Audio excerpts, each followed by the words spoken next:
All right. All right, so I'll start with a few of the poems from We Could Be Anything.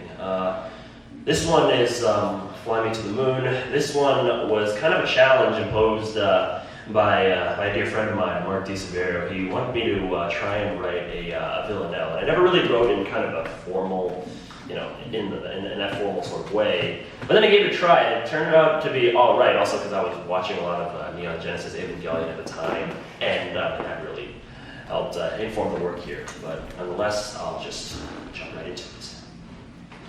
Fly Me to the Moon. Have you wished to exist in a barren field's heart, clouding the streetlight's milk? Merge 1,000 souls, lined with capsules and empty jars. You search the scattered limbs, part proofs of you designated as roles. Have you wished to exist in a barren field's heart?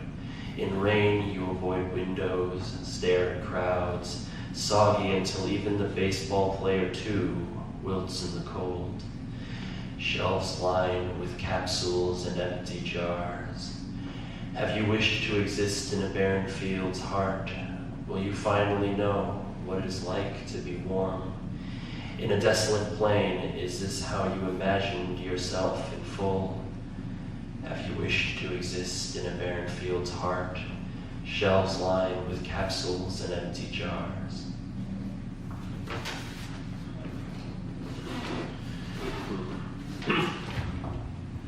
This next one, Sticker Bomb, the title just kind of came from this kind of phenomenon where people used to detail some of their cars or motorbikes by plastering bunches of stickers on them until you couldn't even tell what the individual stickers were. They kind of created this sort of strange collage. This one came from kind of my own interest in researching the Bosozoku gangs, Japanese motorcycle gangs that came from the post-war period, because they were children living with the idea of being annihilated by the atom bomb. And so this was kind of, I guess, a collage of that kind of impetus, I suppose. Sticker Bomb. A star and stripe run on fighter planes down boulevards. Leaves spike out of faces, all that power trembles underneath. You can only run in flattened blurs. Imagine the sky, a clear day. It's hummed, astronauts with hats that cast a shadow over eyes, and the nothing that presides. A flat ground on mountains that begin to fade in smog, but here it'll be sodium light, only metal panes, still searching for gems in concrete. We whisper in the red night, our little promises, kicking tin noises, though our skin too blushes, our speed and power, a tin string where one day it'll be lively, that silent bridge. Ooh boy. This one, Let's Meet Again. This one I guess it kind of tugs at the heartstrings a little bit, just because this was kind of dedicated to someone that I kind of lost due to my own kind of mistakes. I don't want to get into it now because I feel like I'm here all day. But no, this was, all I'll say is that it's kind of those times when you're with someone and you think that, that it might work, because at some point there would be some part of us that were similar, despite how much we try to deny it, I guess. And I suppose that kind of idea seems to haunt my work as well as haunt me personally as well. But in this life and the next, I guess. Let's meet again. I followed backwards, facing you, thinking my directions could tether to your step. Our roads together may one day be new, yet you have walked where I have, silent crossings through alleyways. Could our hands be called, despite their reach, to attain, or on a thoroughfare, we still meet on a highway's tide. One lane rises, another level. We share the same route, whether we look above or below our concrete walls. Dusk through our eyes diffuse as butterflies in autumn flatter the change in season. We float before seceding from the present well behind us in amber reflections, mending broken images, finding where once were, in all the nothing that propels, but we are struck by our bond when we are told to be similar.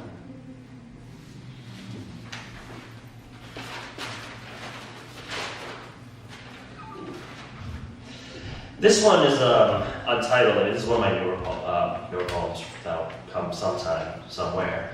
And this one was kind of written in dedication to a very dear friend of mine. He couldn't make it today because he's just been extremely exhausted lately.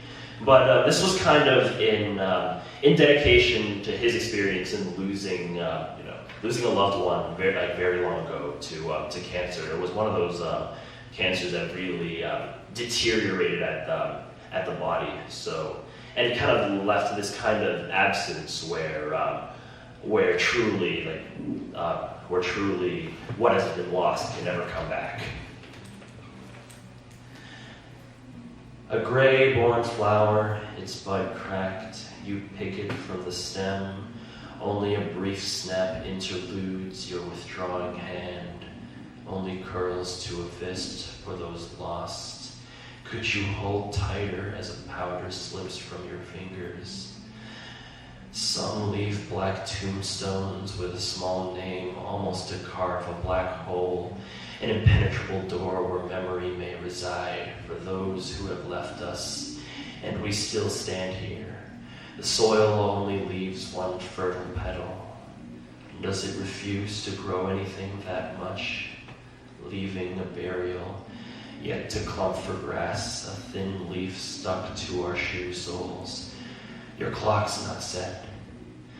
An hour ahead, wound from the past. If stars might be phased out, could you sleep? Find abandoned shopping carts and have them bound for outer regions. If this place is no longer ours, will we yet invent our new manifesto to bring us new breath and new life? I'll just read that two more, just I worry that I'm here a bit too long.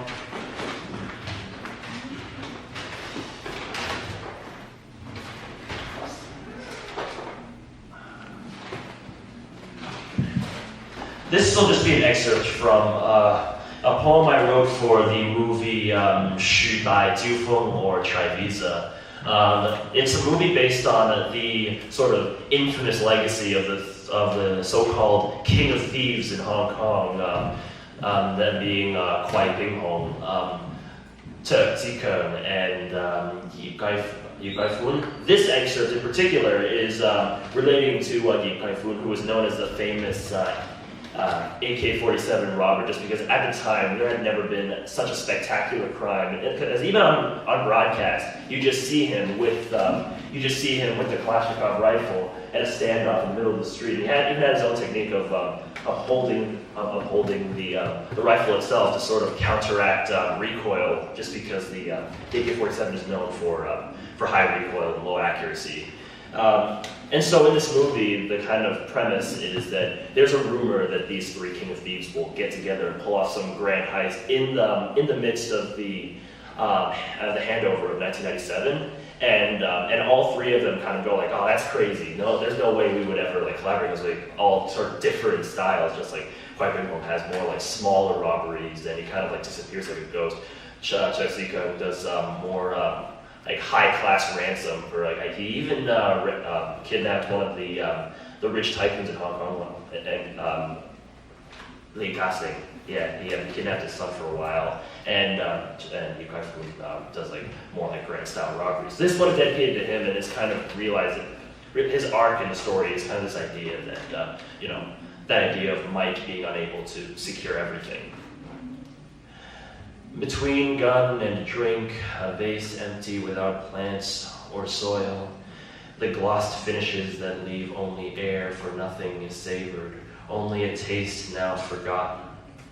You watch your robberies on TV, stance against armored vans, ricochet, and AK-47 boom, scurry the olive uniforms, diminishing in blood, money thrown into the sea.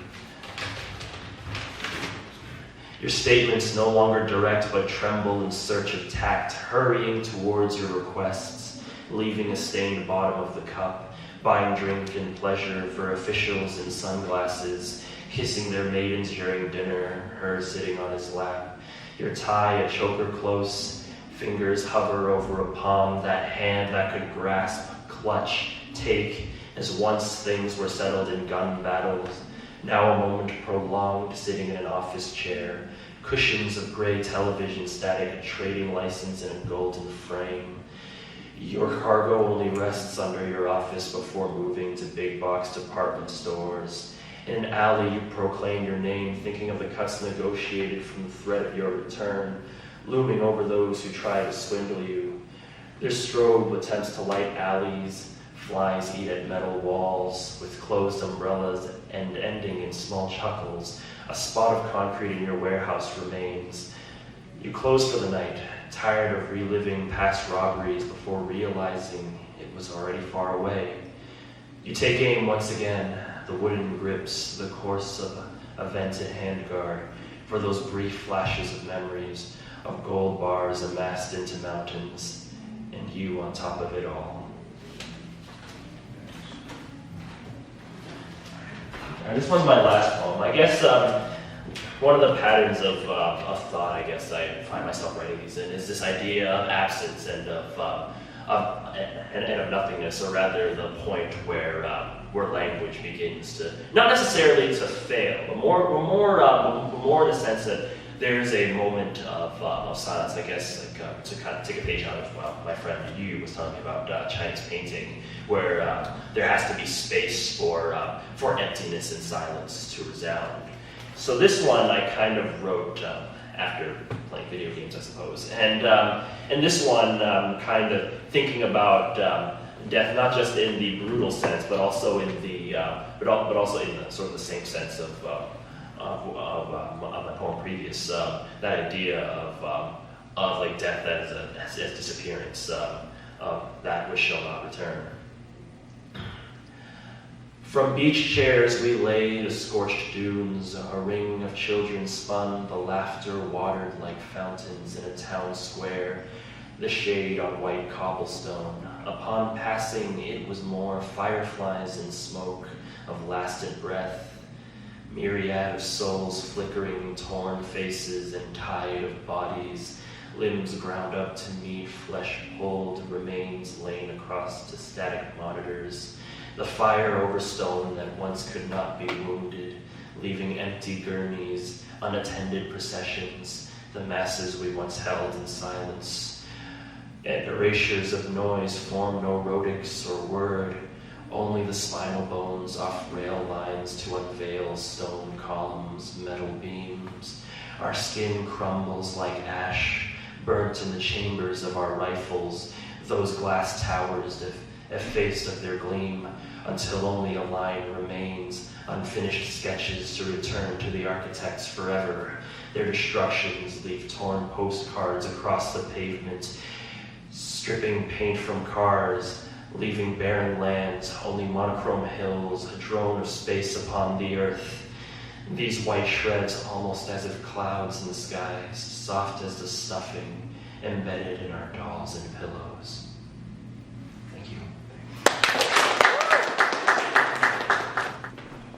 Maybe I should give more of a background about We Could Be Anything. So first, it started as We Are Anything, and then we were like, no, that's a bad title. And we were like, We Can Be Anything. Then we're like, no, that's too definite. Then we're like, We Could Be Anything.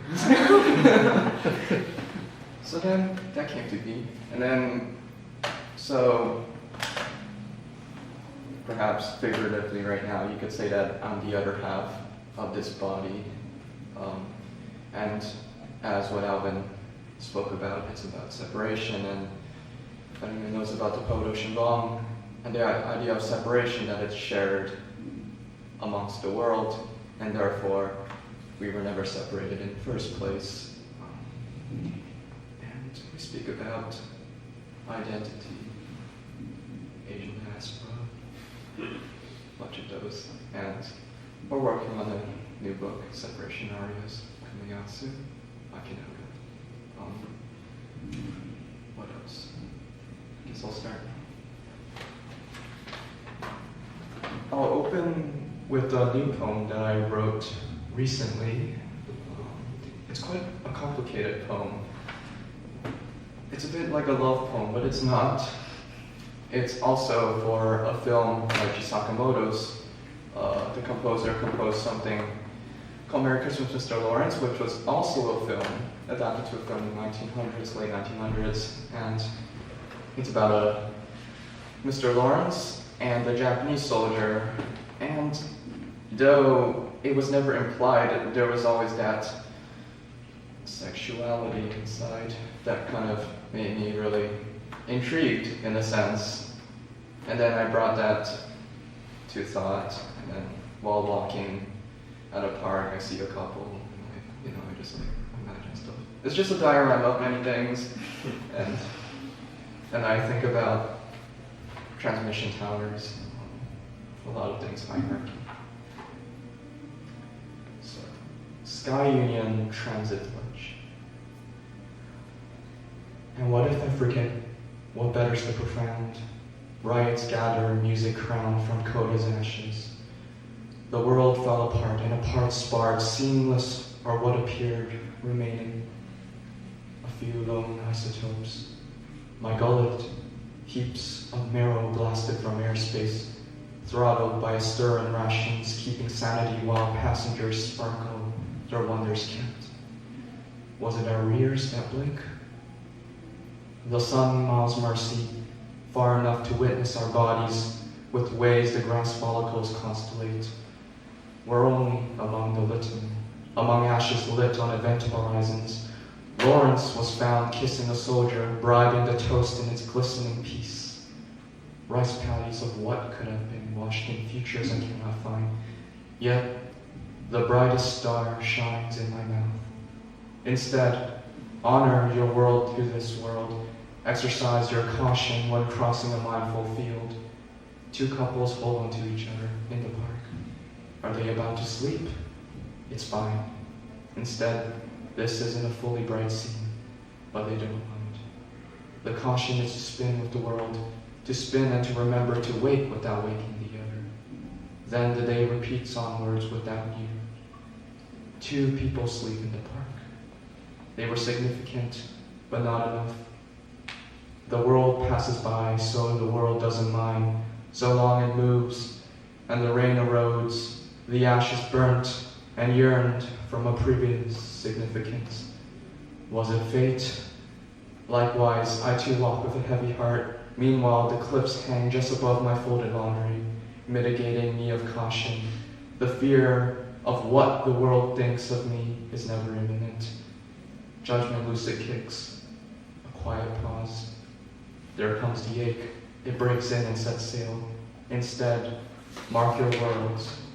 Engrave the kiss. Don't you know what to pray when war finds its foe?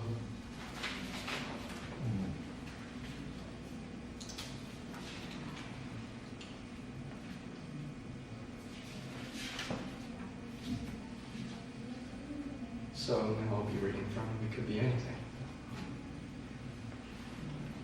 So this poem was written in June, and I always wondered about light pollution in the park, and I'm always mad about it, so I wrote a poem about it.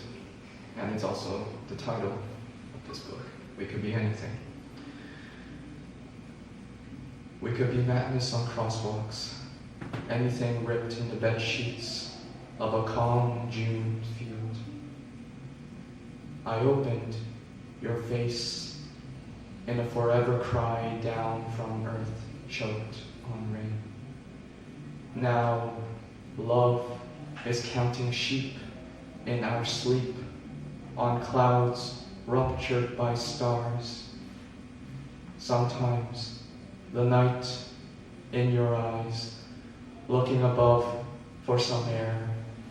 Sometimes the loose vermilion trapped in the shadow, an awe-like shoulder cut further and further from shore. I opened the night and cut the moon to glow on bedsheet ties. The window with a crack, a smile gone with the waves. Anything feels about right when we talk private hours. The cold, long cards of bleach spun onto cracks of weather burnt by night.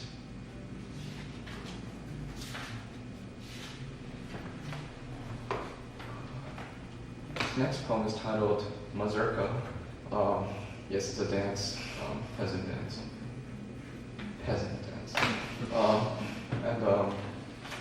I was listening to Chopin Mazurka, it was 14 number 4, and I wrote this, and it has nothing to do with the mazurka, I'm not sure why, but it's about skies, it's about things I like. Oh, sorry.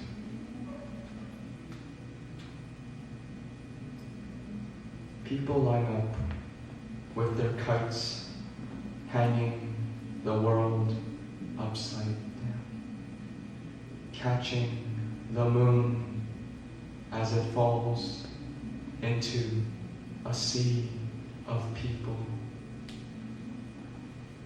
Waiting is some form of whisper.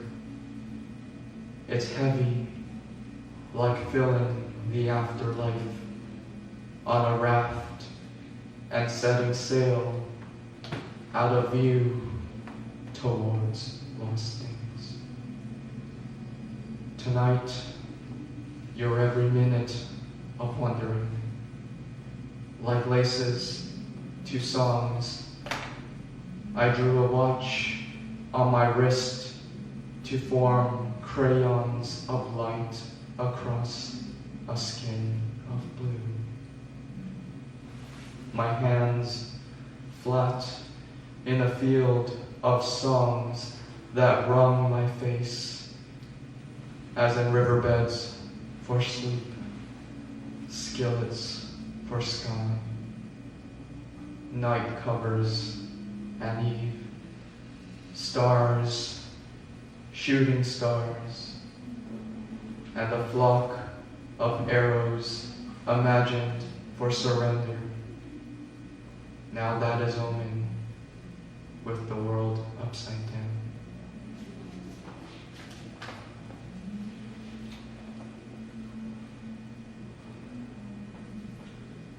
This poem, Postcard Petals, was written during a hard time. Alvin, you know about it. Yeah. And I just kept, in layman terms, I kept crying in the fields. Simple as that.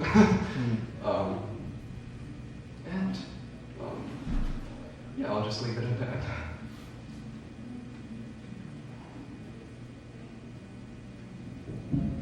Center of shapeless hearts, you cried out sky while my ears threw up across a little June hung in a field. Like kids, we gazed at awfully simple things, such as the face of a shirt left over Christmas. I wore your fabrics like kites over a beautiful blue. We gazed at the sky, played tic-tac-toe, and skinned our knees over each other. In our sleep, night covers an eve.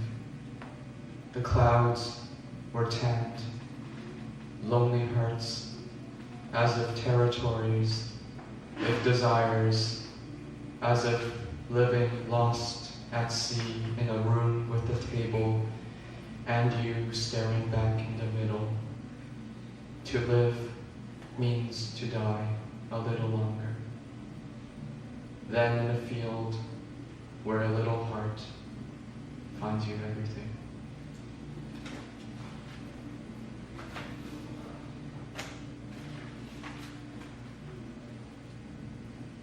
read a poem.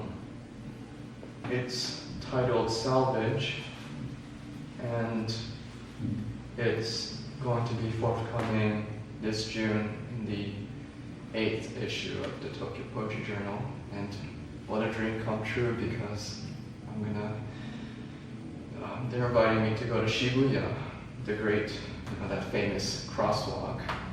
And we're gonna be launching over there, that new issue. And yeah, I never thought I'd be in Japan.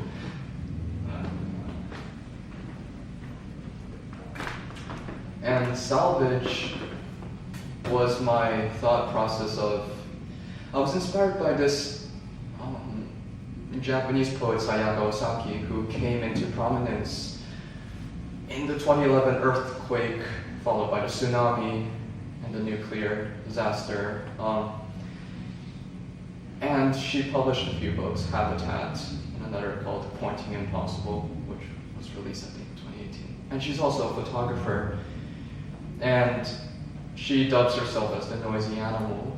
And as in noisy animal, there's a lot of motifs that come around, such as the fox that talks, fish that talks, the bear that whispers. And it's sort of like using instinctual patterns of animals in a wake of, say, disaster, and how we use these to cultivate, say, survival and that imperative. And I find that very fascinating. Her work is very, she uses everyday language, yet she speaks of this world. I think that's very beautiful. And it's after reading one of her poems. Salvage. You're thinking about jumping rooftops.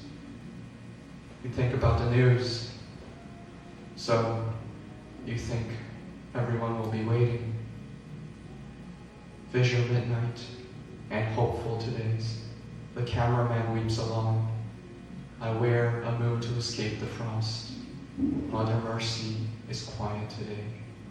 Not knowing requires penalties. I mean, the endless pixel wars cast the gust of sirens. The gust of sirens, you think the way God is. Poets are disappearing and there is no way out. Poets are devoid but dreamt, so neither endless, but the absence despises poets too. By that, I mean the endless gush of sirens once swept this very shore, or take the form of news, endless gushing seas once swept. Hope, my little Scorpio, a tale of two cardinals scavenge the obscure driveways. Outside, do we call them cities? In blankets I call them wars, pity the homeless that chorals permit. Known better and Alvin sees her like this, like that, like this, like that.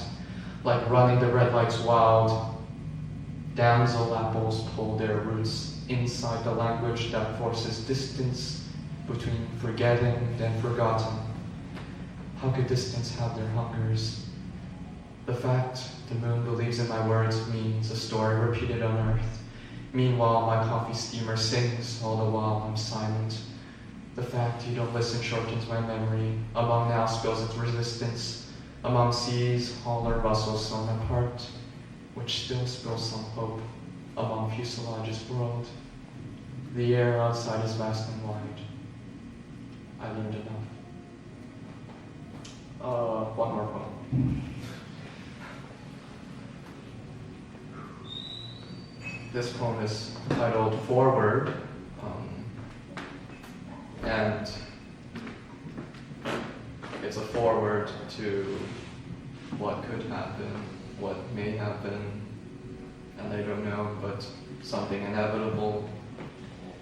And I write towards that, and that idea of nothingness as something tangible. Forward. Wakefulness now dreamt, lead castings that lace a flaxen face moored on ruddy sleep. Wipe your rooms flooring and cry a couple years back. In bed, a couple worlds of advice under stalls, flat that face me. The rain fell upturned, and street vendors damned of bullet hail, a double chin of morbid cries. Was I told a couple years back if that was the sun I used to love long before in hopes of foreign rooms to sleep myself happily onto. Even while awake, then after wakefulness and starboard gazing and stripes that sizzle, the smells of chemical rain with its haze. Should I be blind? Appearing lifeless, I bargained for a week, a moth, that stood long enough for wings to carry me. It's no-go time. While flying, the twinkles could be accounted for. Thank you.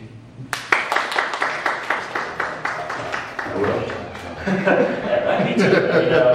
I'm actually starting to get into them, but if anyone has some good ballads, then let me know, and I'll do a karaoke for them. Anyway, so this is kind of an experiment we tried 2 days ago, and we're going to try it now, because since a lot of our poems are kind of in conversation with each other in a sense, we want to try and read some of our poems simultaneously in the sense of it's almost like running through a crowded street and finding your way through, I suppose, and finding what points of meaning perhaps you could ascertain, or even what just washes away as noise. So this is kind of a combination between do we call them cities and I can't tell you the names of growing origins. So bear with us. Do we call them the fingerprints of God? The runoff, Have we Ariel, considered the great oversleep, crack-ups? and names, Broken awake, windows litter in space, now, remnants the of sun. glass. if you run, Call them the with it, stars, but what is purer nothing than the found sun? in talisman, Risen from the the yard, morning tide, the ripped, depth of a all little that gem. light. I see you, Some shimmer, think horizon away, is all there is. not the The sleeves, air that that idle, surfaces just and as you equals with agony, eclipse into midnight. but the sound of fibers, Could you want destruction to then open the colorable, moon cradle, like how a lake awake, with every distant toss sailboat, our twinkling, metal railing fields, amidst the water? and you drifted, Images ever Flash. change, but loneliness A night.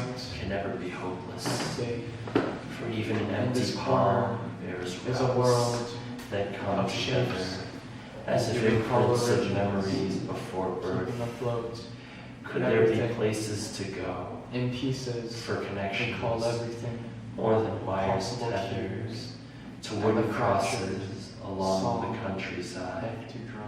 We tied two empty Their cups and heard our signal, voices through Dressed up them. over melodies, The sprawl of cities Mixed. create roots. pulling A the center morning reflects and east each and west other. districts. for me A road is the corner grows far away from Right. here, filling and we call it over another. our dream. I see you shimmer temples. I see a chimney on the ground. Size it up.